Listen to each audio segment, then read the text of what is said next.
Right. Good morning, Adrienne. How are you? Good. How are you doing today, Nigel? Hey, I'm doing pretty good. Pretty good. Hey, I want to just thank you for joining me today. Taking time out of your busy schedule to give us some good insight concerning health and wellness. I'm excited. Thank you. So we'll just dive in here a little bit. Let me just first off start out by asking you, how long have you been in your field currently as a registered dietitian? I've been a registered dietitian for almost 10 years now. So Okay. it's been a while. Yeah.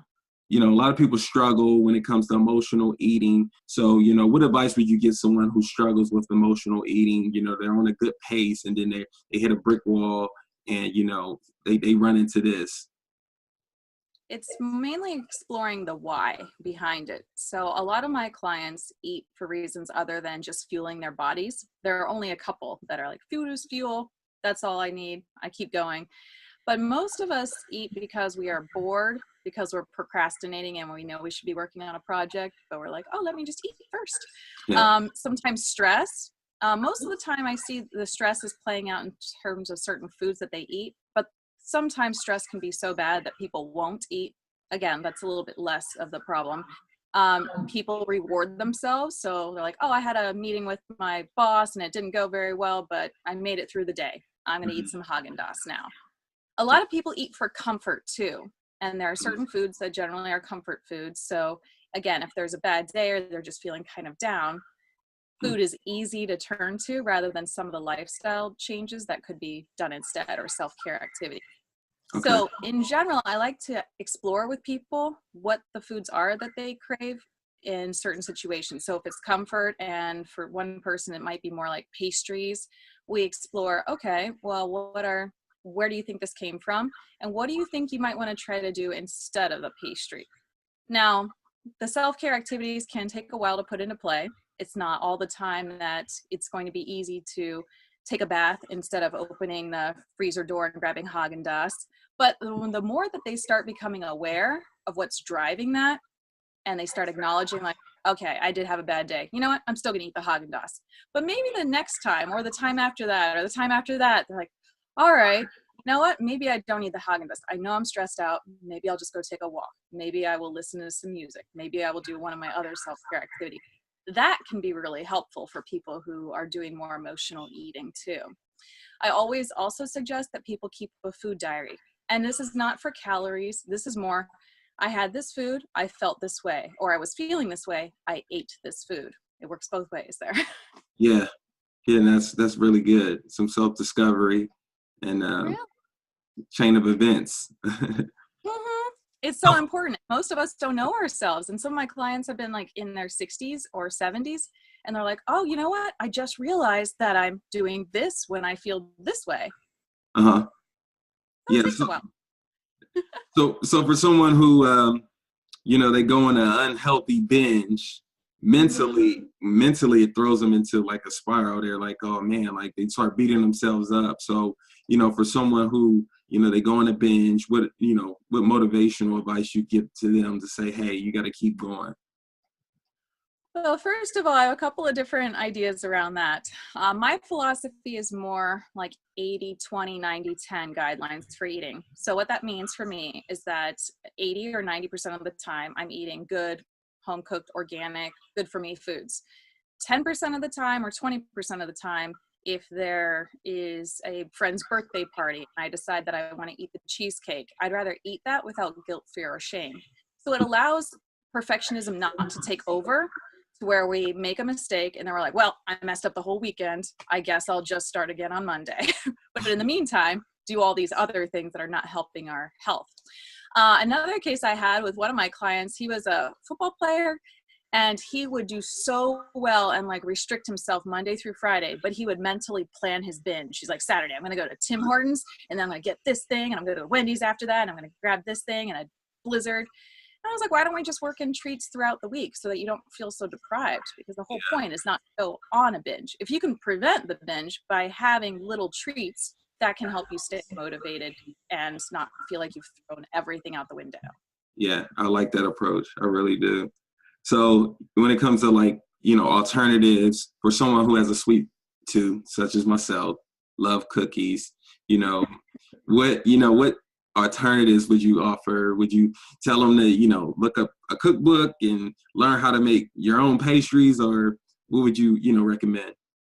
Well, I always like to meet my clients where they are. And what that means is that if somebody is eating McDonald's 3 times a day, that I'm going to nudge them towards better health. And then there are those clients who are eating steel cut oats and goji berries every morning, and they can still be nudged towards better health.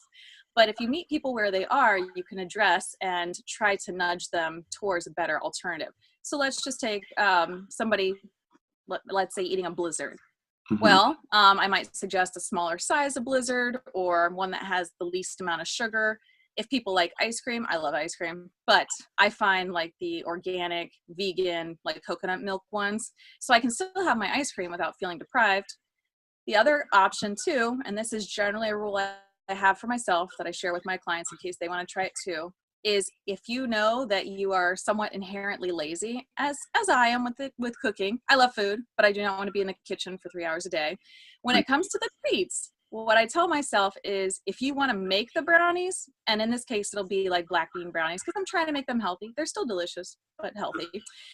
What I know I'm going to have to do is spend 45 minutes in the kitchen putting stuff together. Then I'm going to have to clean up. I'm going to have to wait for that amount of time. Sometimes I'm willing to do that because I really want the brownies, and other times I'm like, it's not worth it. I'm not doing it today. Yes. So yeah, there's that element of you can make your own, and sometimes you're like, nah, maybe not today, and other times you will follow through, but it's still healthier. Yeah, no, I like that. Commonly, people are, they're into their careers, they have a really hectic schedule, whether it's the kids, whether it's the job, whatever's pulling them in different directions, and they're always on the go. And this is something that, comes up all the time when I'm talking to people on a regular basis. They're like, I don't have time to really prep my meals.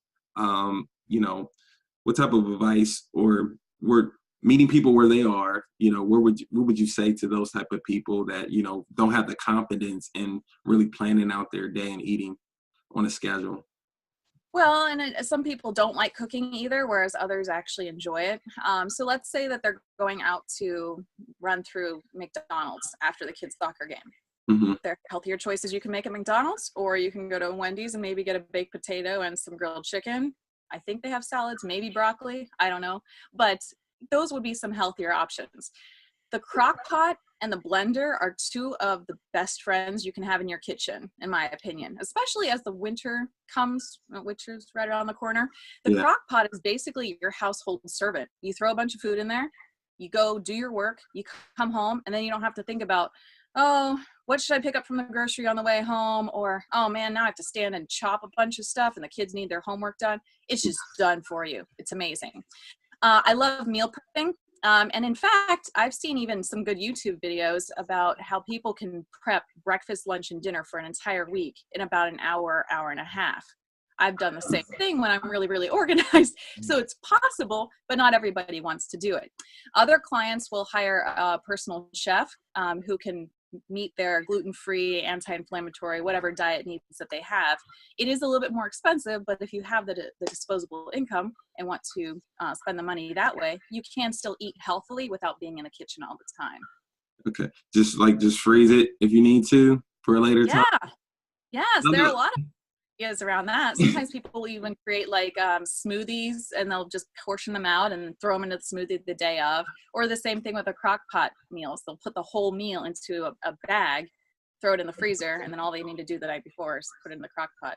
And like you mentioned, if you're going to have a fresh fruit every day, why not try something different? You could do blueberries one day, apple the next day. Whether you're putting that with your oatmeal or just eating it on its own, at least you have something to look forward to on Wednesday, rather than, okay, I know I'm having another banana. Great. Food should be exciting and it should be delicious. And I really want people to be able to incorporate it in a way that works for them. Yeah, and when things are in liquid form, would you recommend, maybe doing like a shake or like juicing? I do. I love smoothies. I have a juicer too, but I don't use it as often because it takes another 15 or 20 minutes to clean that thing out. Hate it. And I don't really want to do that first thing in the morning. So most of the time I'll just use a really good quality, high powered blender. And then you can make sure that you have your good carbohydrates in there, your complex carbohydrates, your vegetables. I usually throw in some spinach or kale. And then you might want to have a good